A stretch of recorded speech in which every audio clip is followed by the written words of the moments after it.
اعوذ باللہ من الشیطان الرجیم بسم اللہ الرحمن الرحیم رب اشرح لی صدری ویسر لی امری واحلل عقدۃ من لسانی یفقہوا قولی۔ ریاض الصالحین حصہ اول، اللہ تعالیٰ کے خوف اور ان کی ملاقات کے شوق میں رونے کا بیان۔ حضرت ابو ہریرہ رضی اللہ تعالیٰ عنہ سے روایت ہے کہ رسول اللہ صلی اللہ علیہ وسلم نے فرمایا، 7 شخص ہیں اللہ تعالیٰ ان کو اس دن جب کہ ان کے سائے کے علاوہ کوئی سایہ نہیں ہوگا اپنے عرش کے سائے میں جگہ دیں گے۔ انصاف کرنے والا حاکم، وہ نوجوان جو اللہ کی عبادت میں پلا بڑھا، یعنی بچپن سے ہی اس کی تربیت اسلامی لائن پر ہوئی اور جوانی کی آنکھیں کھولتے ہی وہ اللہ کی عبادت کو سمجھتا تھا اور پھر وہ اس پر چلتا رہا۔ وہ آدمی جس کا دل مسجد کے ساتھ اٹکا ہوا ہو کہ جب اذان ہو اور وہ نماز پڑھنے کے لیے مسجد جائے۔ وہ 2 آدمی جنہوں نے صرف اللہ کی خوشی کے لیے ایک دوسرے کے ساتھ محبت کی، اسی بنیاد پر وہ جمع ہوتے اور اسی پر ایک دوسرے سے جدا ہوتے، یعنی دین کی پامالی ان کے ایک دوسرے سے جوڑے رکھتی اور دین سے انحراف انہیں آپس میں جدا کر دیتا۔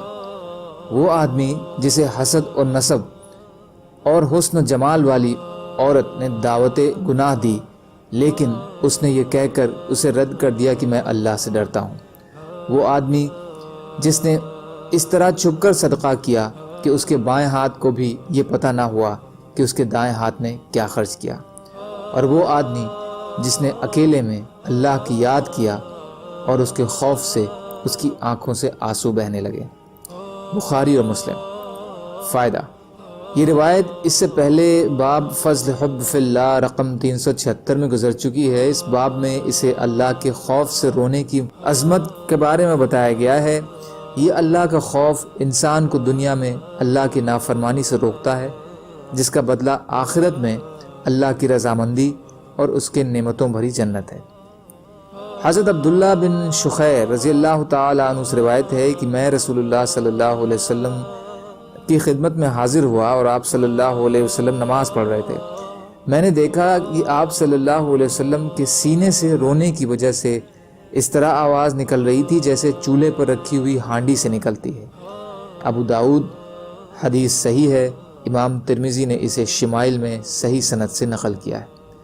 فائدہ، اس سے یہ بات واضح ہے کہ رسول اللہ صلی اللہ علیہ وسلم نماز میں اللہ کے خوف سے کس طرح رویا کرتے تھے۔ اللہ سے مناجات کے وقت اور اللہ کی بارگاہ میں حاضری کی سوچ سے رونا بڑی سعادت کا باعث ہے، مگر جس کو اللہ اس سے نواز دے۔ سبحان اللہ و بحمدہ، سبحانک اللہم و بحمدک، اشہد ان لا الہ الا انت، استغفرک و اتوب الیک۔ سبحان ربک رب العزۃ عما یصفون وسلام علی المرسلین والحمد للہ رب العالمین برحمتک یا ارحم الراحمین۔ لا الہ الا اللہ محمد رسول اللہ۔